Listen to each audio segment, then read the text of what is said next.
What's up, AfterBuzz? Christian here, and I am delighted. I know all you are delighted that we got the one and only Mr. Daniel Bryan here. How are you, sir? I'm doing well. How are you? I'm doing great. First question, I'm sure everyone's asking you, million dollar question. When was the last time you cut your hair? Oh my gosh, I actually had it cut 10 days ago. Really? Yeah. Actually, maybe just a week ago. Actually, now it's but my wife had me go to her stylist. I went to a stylist because my friend Christoph got married last Saturday. Oh, okay. So she's like, you need to look respectable for Christoph's wedding. And so it was like, so she trimmed up the beard a little bit and then cut out the split ends or whatever it is they call it in my hair. And I was just like, oh, okay, well, this is weird. Like, but yeah, that's. Other than that, I hadn't done anything to it in a long time. I was going to say, like, when was the last time before then? Right. I don't know. Maybe I would say months before I'd even had it trimmed or anything like that. So Brie occasionally makes me go do those visits, but I don't like them. Not your thing. Not my thing. No. What's up with therapy? How's your shoulder treating you? Okay, so it's actually a neck issue. I apologize. So it was a neck issue, but it's more so a nerve issue. Mm-hmm. And so I have what's called a double crunch, where the nerve was crunched at the neck and then also at the elbow. And so they did the neck surgery, but then it's still compressed at the elbow. Mm-hmm. And so this is a bunch of medical stuff that nobody really cares about. But anyways, I was supposed to get surgery on Tuesday, this coming Tuesday, a second surgery. But then they postponed it to see if I actually need it. But that's been the frustrating part, is the debate back and forth of whether or not, do I need the surgery, do I not need it? If I need it, I want to get it done as soon as possible. Right. Because once I get the surgery, I'm out like 3 months. But if I don't need it, I don't want it, because who wants to get surgery, right? Surgery's a blast. What are you talking about? Yeah. I love lying there. It's relaxing. Oh my gosh. Yeah, so this neck surgery was my first one. And I was like, it was unbelievable how bad it is for your body. Just like when your body comes out of it and all the anesthesia and all the stuff that's in there in your stomach, and like couldn't go to the bathroom, and I was like, oh, it was just horrible. Oh God. Yeah, I hated it. So when do you think you'll find out whether or not you need the second surgery? Okay, so I go to Pittsburgh, not this week but next week, to get another study done to see if I need the surgery or not. So hopefully in the next 10 days I will find out whether or not I need the surgery. Well, hopefully it's not necessary, so they can get in the ring even faster. Yeah, that's what we're hoping. I've always wanted to ask you this. I was hoping one day I would get to sit with you and talk, because many years ago I actually got a chance to meet you at a Pro Wrestling Guerrilla show, because I used to referee like on Independence. And the first show that I saw when I moved out here was a PWD show. It was you and Cesaro. And for about 7 to 8 minutes, the entire match was a headlock. And it was just like, I was literally on the edge of my seat, because I've never seen anything like that. It was literally you just trying to get out of a basic headlock for like all that time. What is the thought process? Because obviously every match is so different depending on who you're in the ring with. I mean, how to come up with something just so literally fundamental as, the story of you getting out of a headlock. Yeah, so a part of the appeal to pro wrestling to me is the artistic side of it, the creative side of it, and the ability to me, it's storytelling. Yes. And I was watching the show, and everybody was doing a million things, and like a million different moves and all this kind of stuff, but there weren't really many stories being told, and I was like, I'm going to try this. And I'm going to see what happens. What are these people's... Part of it, too, I'm very fascinated by people's reactions to different things. What is going to happen when I do this? Like, because these people are not people who want to sit there and watch it. If you were to say, hey, this guy's going to be in a headlock for 12 minutes, what do you think your reaction to this would be? I remember, because literally I remember, like, the crowd was chanting boring to you two. And I'm just like, what is going on here? Why do you guys think that? And then, like, literally when you got out of it, the crowd, like, exploded. Then duck clothesline schoolboy, and you won the match. Yes, and okay, so I will say this for it. That was actually one of the funnest matches of my career, because try to make a match entertaining inside of a headlock for 12 plus minutes, and so it was very interesting. And the match had ups and downs as far as people would like, oh, boring, oh yay, this is awesome, oh wait, no, they're still in it, boring, no, this is awesome. And then when I finally escaped the headlock, when I finally got out of it, it was probably one of the loudest reactions I've ever had in Pro Wrestling Guerrilla. Really? And piggybacked right off of into the finish because it was like, yay, 1, 2, 3, yeah, and so like I was like.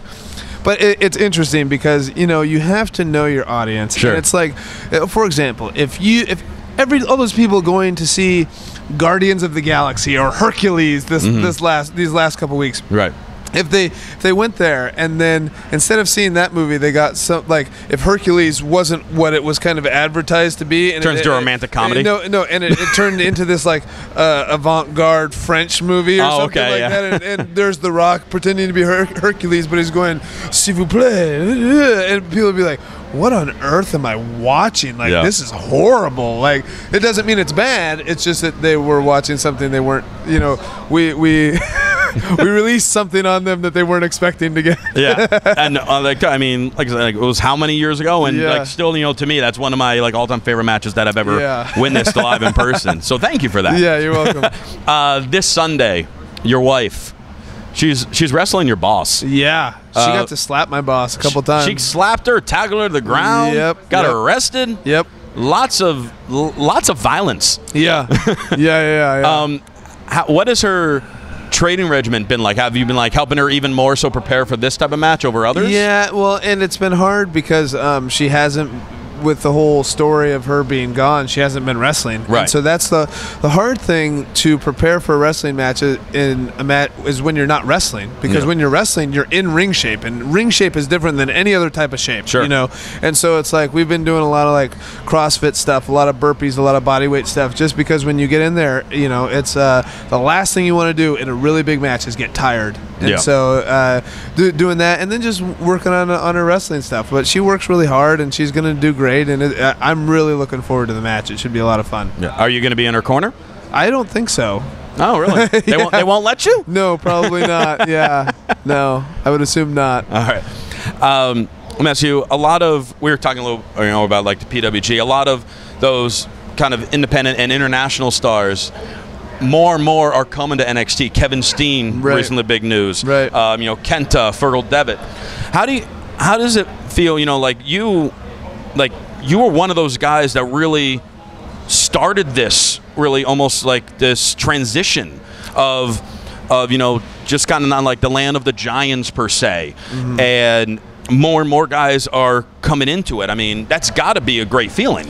Yeah, but it was a natural evolution of things because the fans are wanting a different product now, and what they want is different than what they wanted 10 years ago, and sometimes people can be very slow to realize that, but you do need monsters. This is it's a variety show. Sure.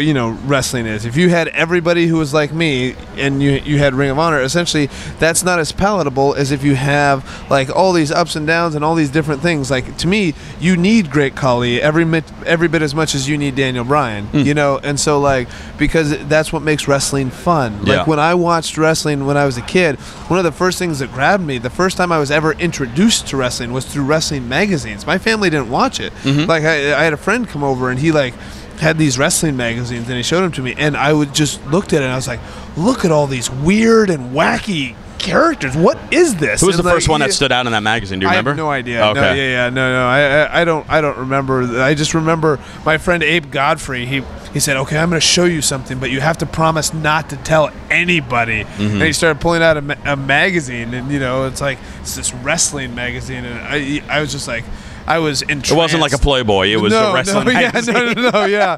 Heaven forbid. Like, heaven forbid he show me something like it. But then who knows? I could have ended up as doing something. Well, we're very glad that your friend had that magazine. Right. Like I remember when I was young, like watching when my grandfather. I remember the first wrestler that I remember, like in my mind, was that as like a 3-4-year-old kid, I hated Dino Bravo. I don't know why. Yeah. But for something like as a little kid, I'm like, I don't like this guy. Yeah, I hated Dino Bravo too. Well, we got, your wife is competing this Sunday. Hopefully, the recovery. We don't need a second surgery. We can get you back in the ring soon. Yep. And I just have one more question for you. Okay. It's yes or no. So, is AfterBuzz TV? Do you feel is AfterBuzz TV the place to go for all your great WWE recaps? Oh, I would assume so. You know, it was funny. That was the greatest response to that. I couldn't have asked for a better one for that. Yeah, you know, and it's funny because so CM Punk, we were doing a tag match in I don't know, in Europe somewhere, and he asked me, and he goes, Daniel Bryan, do you want to have a tag match right now? And I go, sure. And he just goes, you idiot. You know, there's a young guy in the independent scene here whose nickname is the Maybe Kid. Oh, really? Yeah, he's just like, maybe. Oh. Daniel, thank you so much for taking the time. problem. Appreciate it.